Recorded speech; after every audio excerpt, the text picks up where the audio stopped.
Ukraine से वापस लौटे मेडिकल छात्रों को दूसरे देशों के कॉलेजों में आसानी से दाखिला मिल सके, इसके लिए एक पोर्टल बनाने का सुझाव सुप्रीम कोर्ट ने केंद्र सरकार को दिया है।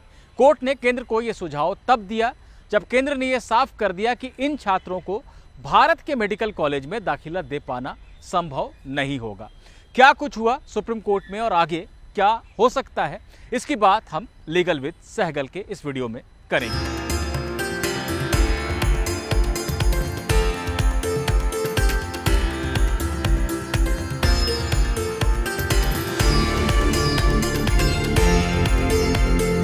भारत के बाहर रहकर जो छात्र मेडिकल की यानी डॉक्टरी की पढ़ाई करते हैं, उनमें यूक्रेन एक बहुत लोकप्रिय डेस्टिनेशन है जहां पर कि बड़ी संख्या में छात्र जाते हैं।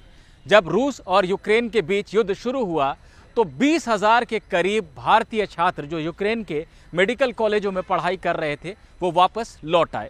इन छात्रों ने लगातार ये मांग की कि उन्हें भारत के मेडिकल कॉलेजों में दाखिला देकर उनकी डिग्री पूरी कराई जाए। आखिरकार ये मामला सुप्रीम कोर्ट में पहुंचा और सुप्रीम कोर्ट ने केंद्र सरकार से जवाब मांगा।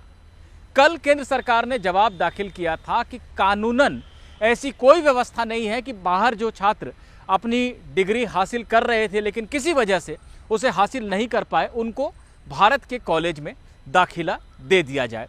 केंद्र सरकार ने यह भी कहा कि ये सभी छात्र वो हैं जो नीट की जो परीक्षा होती है यानी अखिल भारतीय मेडिकल प्रवेश पात्रता परीक्षा जो होती है, जिसको पास करने के बाद भारत के कॉलेजों में दाखिला मिलता है, उनमें इनके कम अंक आए थे, जिनका मेरिट कम होता है और जिन्हें भारत के कॉलेजों में एडमिशन मिल पाना मुश्किल होता है, वो यूक्रेन जैसे देश में जाते हैं। तो पहले तो ये ऐसे छात्र हैं या फिर कुछ छात्र ऐसे हैं जिन्होंने सस्ती पढ़ाई के चलते यूक्रेन को चुना।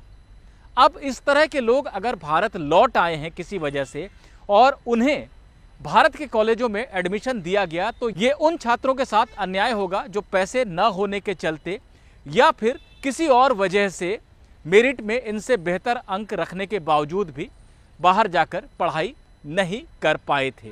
केंद्र ने यह भी कहा कि अगर इन छात्रों को भारत के कॉलेजों में दाखिला दिया गया तो वैसे छात्र जिन्हें दाखिला नहीं मिल पाया था भारत के कॉलेजों में, उनकी तरफ से मुकदमों की बाढ़ आ जाएगी।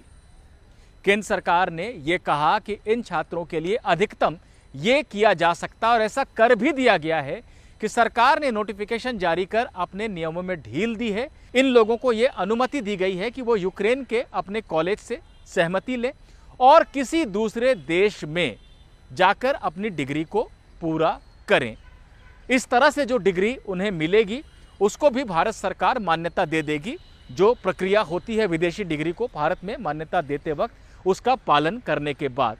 दरअसल जो बाहर से मेडिकल छात्र पढ़ाई पूरी करके आते हैं, उन्हें भारत में एक परीक्षा पास करनी होती है और उन्हें भारत के हॉस्पिटल में काम भी करना होता है।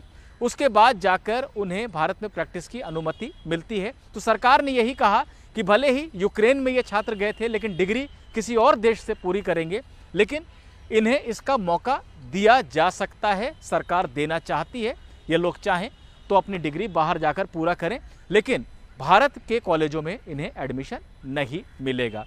केंद्र सरकार के इस जवाब के बाद मेडिकल छात्रों ने, जिन्होंने याचिका दाखिल की थी, उन्होंने काफ़ी विरोध करने की कोशिश की, लेकिन कोर्ट का भी ये कहना था कि बेहतर हो कि अगर जब भारत सरकार उन्हें भारत के कॉलेजों में दाखिला नहीं दे सकती है तो कम से कम उन्हें उनके हाल पर न छोड़ दे कि वो खुद ही देश का पता करें, मेडिकल कॉलेज का पता करें और वहाँ पर जाकर उसकी फ़ीस का पता करें। ये तमाम बातें ये छात्र खुद करें और अपने लिए बंदोबस्त खुद इन्हें करना पड़े। भारत सरकार की इतनी जिम्मेदारी बनती है कि वो ये सारी सुविधा उन्हें दे।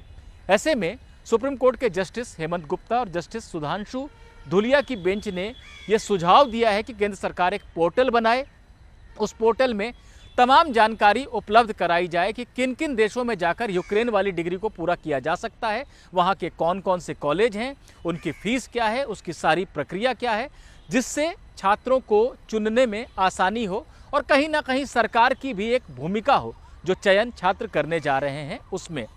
केंद्र सरकार के लिए पेश सॉलिसिटर जनरल तुषार मेहता ने कहा कि ये सुझाव अच्छा है सरकार इस पर विचार करेगी और जवाब देगी, जिसके बाद सुप्रीम कोर्ट ने सुनवाई अगले शुक्रवार यानी 23 सितंबर के लिए टाल दी है। तो 23 सितंबर को यह तय होगा कि क्या यह पोर्टल बनेगा और सरकार किस तरह की सुविधा देगी। लेकिन अब यह लगभग तय हो गया है कि जो 20,000 के करीब छात्र भारत वापस लौटे थे, उन्हें भारत के कॉलेजों में दाखिला नहीं मिल पाएगा। उन्हें अपनी डिग्री कहीं और ही जाकर पूरी करनी होगी।